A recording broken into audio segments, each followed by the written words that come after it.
It was the most spectacular discovery in recorded history, and ironically turned out to be an accident. In an attempt to find a sea route to the Indies or Eastern Asia by sailing west, in 1492, Christopher Columbus, in Spanish Cristobal Colon, reached land that he believed to be offshore islands of China and Southeast Asia. He had in fact reached the Caribbean West Indies. Born in Genoa, Italy, Columbus's early years remained somewhat obscure. We know that in 1476 he joined his brother in a map-making establishment located in Lisbon. At the time, Portugal was the most energetic maritime country in Europe.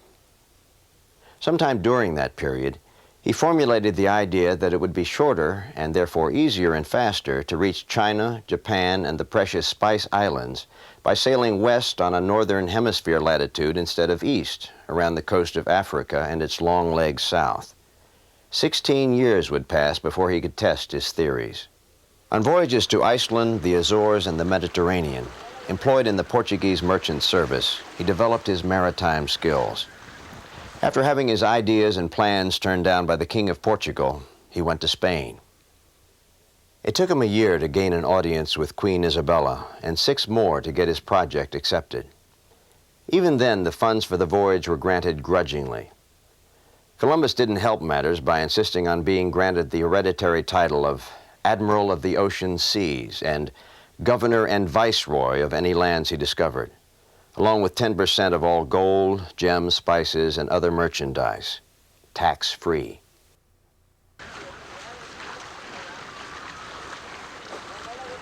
The 3 ships, the Santa Maria, the Pinta, and his favorite, the Niña, sailed from Palos, Spain on August 3, 1492.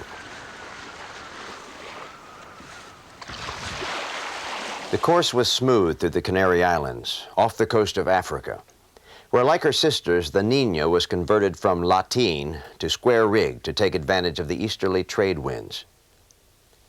Columbus had assumed that Japan lay 2,400 miles west of the Canaries, rather than the correct distance of 10,600 miles. As time passed, this miscalculation forced a longer voyage, causing the crew to become uneasy and complain. But Columbus was undeterred. On October 10, despite flocks of birds which suggested land nearby, he was forced to promise to turn back if landfall was not reached within 3 days. The next day, a lookout sighted land, and they soon anchored in 5 fathoms in a shallow coral bay.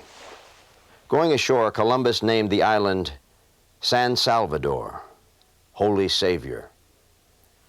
The grandiose plans to meet the Emperor of China and return with gold, however, were not fulfilled. But Columbus was unwittingly to begin an exchange of plants and wildlife that would profoundly alter civilization. It was on his 3rd voyage in 1498 that he sighted the coast of South America, Venezuela, and sailed along what would later be called the Spanish Main. The expedition ended in disgrace, however, when a rebellion in Hispaniola resulted in his removal as governor and return to Spain in chains. 2 years later, in 1502, the Spanish crown reluctantly agreed to a 4th and final voyage, possibly to get Columbus out of the way. By the standards of the day, he was an old man at 51, arthritic and subject to recurring bouts of malaria. The voyage ended in disaster, with his worm-eaten ships aground on a sandy beach in Jamaica. Once again returning to Spain in disgrace, he died 18 months later. Although he was a poor administrator and a worse politician, Columbus rightfully holds a special place of importance in the history of the Western Hemisphere.